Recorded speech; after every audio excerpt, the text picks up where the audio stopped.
నమస్కారం అందరికీ బొజ్జ భిక్షమయ్య యూట్యూబ్ ఛానల్కి స్వాగతం.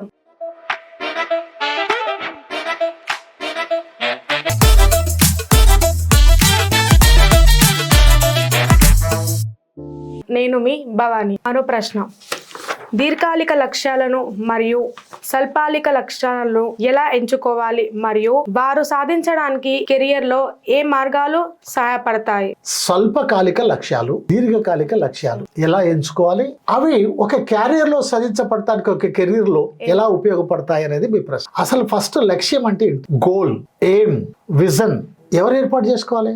ఎవరికి వాళ్ళు ఏర్పాటు చేసుకోవాలి. సో నువ్వు ఒక స్టూడెంట్ అనుకో, సపోజ్ తక్షణం నీ లక్ష్యం ఆ క్లాస్ పాస్ అవటం. నువ్వు డిగ్రీ అయితే డిగ్రీ పాస్ అవటం, మాస్టర్ డిగ్రీ కోసం ప్లాన్ చేయటం. నువ్వు బిలో 10th క్లాస్ అయితే ఒక్కొక్క క్లాస్ పాస్ అవుతూ పోవటం. ఇది నీ లక్ష్యం, తక్షణ లక్ష్యం. దీర్ఘకాలిక లక్ష్యం ఏంటి? నేను ఎంబీబీఎస్ కావాలి, నేను ఇంజనీరింగ్ కావాలి, నేను ఏరోనాటిక్ ఇంజనీర్ కావాలి, నేను స్పేస్ సైంటిస్ట్ కావాలి అనేది నీ దీర్ఘకాలిక లక్ష్యం, లాంగ్ విజన్. ఓకే, ఆ విధంగా నీ లక్ష్యాలను ఏదైతే ఉందో ఏర్పాటు చేసుకోవటం ఏదైతే ఉందో అది తాత్కాలికమా దీర్ఘకాలికమా అనే దాన్ని ఒక క్లాస్ రూమ్ లోకి వెళ్ళి పిల్లల్ని, 5వ తరగతి చదివే పిల్లల్ని, మీరు ఏం కావాలనుకుంటున్నారు రా భవాని, నువ్వు ఏం కావాలనుకుంటున్నావు అనగానే, సార్ నేను పోలీస్.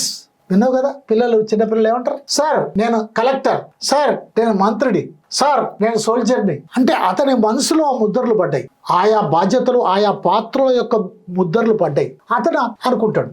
ఇంకొక పిల్లవాడు, సార్ నేను రైతునైతా. సార్ నవ్విండట.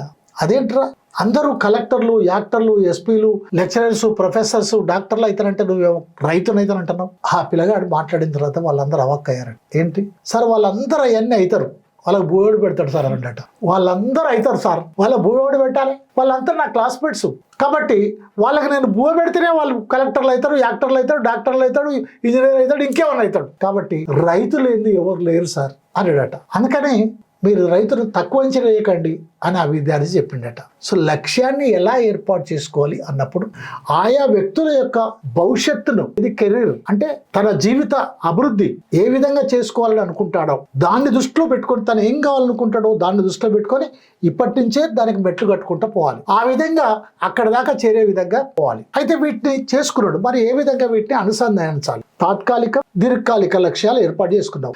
ఆ లక్ష్యాలను ఏ విధంగా అనుసంధానించాలి అనుకున్నప్పుడు అవి చాలా స్మార్ట్గా ఉండాలి. ఎలా ఉండాలి?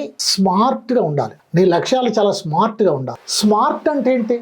SMAR అంటే ఎస్ స్టాండ్స్ ఫర్ స్పెసిఫిక్. నీ లక్ష్యం ఖచ్చితమైన ఉండాలి.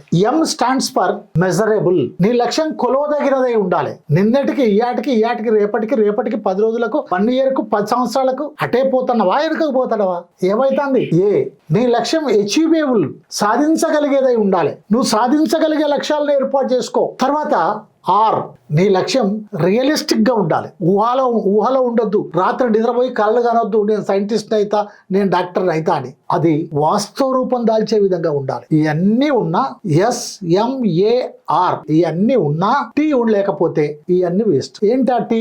Time bound. ఎంత కాలంలో దీన్ని సాధిస్తావు, నువ్వు సాధించాలనుకొని నీ లక్ష్యాలను ఏర్పాటు చేసుకున్న తర్వాత ఆ లక్ష్యాలు ముందుకు పోతున్నాయా లేదా, ఎంత ముందుకు పోతున్నాయి, ఎంత స్పీడ్ గా పోతున్నాయి, ఎంత స్లోగా పోతున్నాయి. సో ఒక విద్యార్థి లేక ఒక యువకుడు లేదా ఒక నిరుద్యోగి లేదా ఒక ఉద్యోగి లేదా ఒక అధికారి లేదా ఒక వ్యాపారి తన లక్ష్యాలను ఏర్పాటు చేసుకున్నప్పుడు ఆ లక్ష్యాలను కనుక ముందుకు పోకపోతే వెనక్కు తిరిగి మళ్ళీ ఆలోచించి మళ్ళీ లక్ష్యాలను ఏర్పాటు చేసుకో. తప్పులేదు. కానీ లక్ష్యం ఏర్పాటు చేసుకోకపోవటం మాత్రం తప్పు.